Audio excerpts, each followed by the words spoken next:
I want to preface this video by saying that I've done this before. This is not an uncommon topic for me to talk about. In the past, I have called out YouTubers.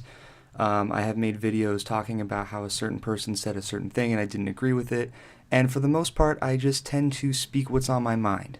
That being said, I've never actually defended a YouTuber before, and I think even in this video I'm not exactly defending any one person in particular, but I think that there is an idea that really needs to get across to all YouTubers in general. So whether you're a part-time, up-and-coming YouTuber, or you're a professional, big-name internet personality, I really think that this is something important because it affects all of us.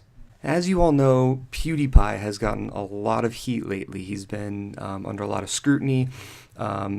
People are accusing him of being an anti-Semite, calling him racist, things like that. But here's what nobody's talking about. The underlying problem that exists between YouTube and the rest of the world. Jacksepticeye in particular talked about Pewdiepie on a very specific basis. And in my opinion, he kind of threw Pewdiepie under the bus. Probably because he has some sort of connection with Maker Studios, the people who, banned Pewdiepie from ever being a part of anything that they do.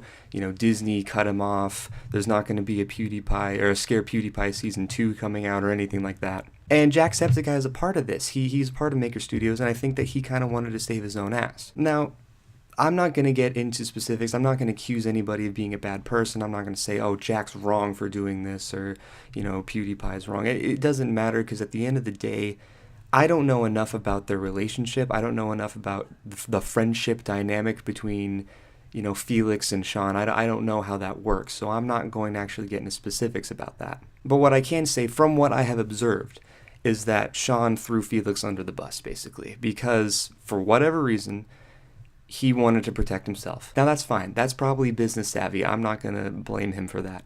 Another good example of a YouTuber, Cinnamon Toast Ken, was actually talking about PewDiePie. And these are all people that have interacted with PewDiePie, so it's no wonder that they wanted to speak up about this. Partially to protect themselves and partially to defend PewDiePie.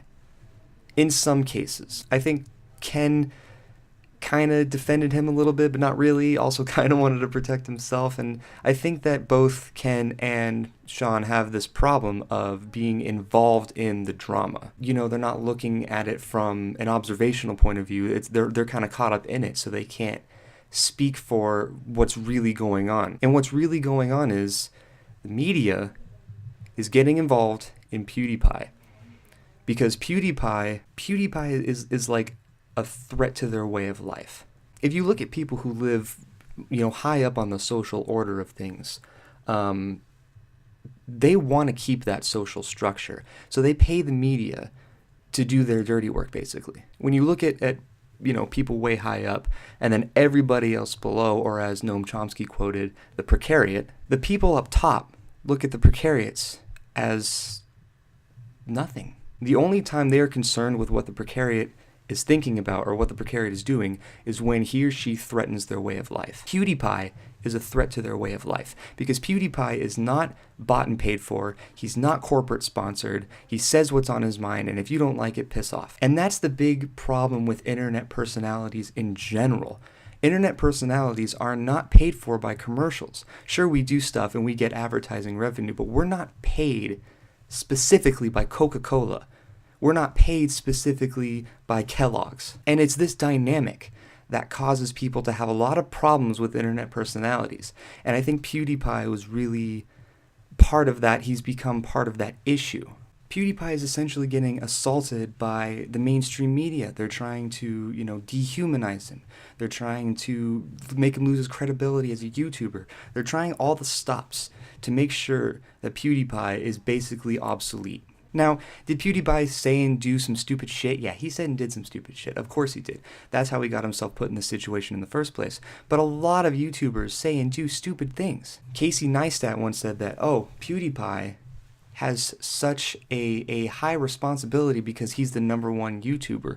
We all have a high responsibility because we're all YouTubers. We have a responsibility to say and do specific things to keep ourselves out of trouble. But that being said, we still live, most of us anyway, the United States YouTubers, live in a country where free speech should always be tolerated. Because when you start limiting what one person can and cannot say, you are completely destroying what it means to have freedom of speech. Freedom of speech was designed to protect unpopular speech, because popular speech doesn't need to be protected. So no, in a way, he has a responsibility to say certain things and do certain things and not say and do certain things, but he also has free speech. And I understand he's not a United States citizen, I get that, but I'm just saying in general, the idea of freedom, the idea of democracy, these all come down to fundamental rights that we have as human beings. And other YouTubers are not helping the situation. They're not helping the situation by saying PewDiePie is completely to blame and, oh, he shouldn't have said that. That wasn't a nice thing to say. It doesn't matter. It's still a joke, and jokes should be made. Because if you can't joke about something, then you can't comfortably talk about it in society, and jokes are often made to alleviate some of the hardships that exist within our society, some of the dark things that we face as human beings can be talked about in a comedic way for relief. Now look, yeah, PewDiePie probably shouldn't have gone where he went with his joke, but that's not the point. The point is that people in the media are taking what he's saying, they're twisting it, they're altering it and turning it into a falsehood. And when they start doing that, they are ruining his credibility, they are ruining him as a person. And why? Why would they do that? Because they feel threatened by YouTubers in general. They feel threatened by internet personalities, and PewDiePie is the biggest example. He's the most successful YouTuber who single-handedly, independently created an entire franchise and made millions off of it. And they don't like that. Plain and simple. Now, there was one YouTuber in particular who stood out among the rest who talked about this, and I am so proud to say that I am such a big fan of this YouTuber. I watch this YouTuber every single day. Almost every single day I watch this YouTuber, more than all the others. And I'm so beyond proud and happy that this YouTuber spoke the complete truth, spoke exactly what he felt, and didn't try and sugarcoat anything. And that YouTuber was Markiplier. I am beyond proud of Markiplier for creating the video that he created and making it so profound and touching, but also really straightforward and to the point. Overall, this is just a great big mess, but we all have to understand what's creating this mess and what's causing it. And the answer is the media. The media is trying to twist what people say and how people act for the benefits of the people up here. People up here always want to keep the people down here, always down here, always. So do with that what you will. I'm just trying to inform as many people as I can. This is all completely my opinion. I understand that too. If you agree, leave a like, leave a comment, start engaging. I would love to hear what you guys think about this situation, but I will let you guys know more as the situation arises. If I have any differing opinions, I will be sure to share them with you. But until then, thank you guys so much for listening to this ramble. It was kind of long, but I thank you anyway for watching it, and this is a hot button subject to me because I'm such a stickler about free speech and freedom in general. So anyways, thank you guys for watching, and I will see you all in my next video. Bye!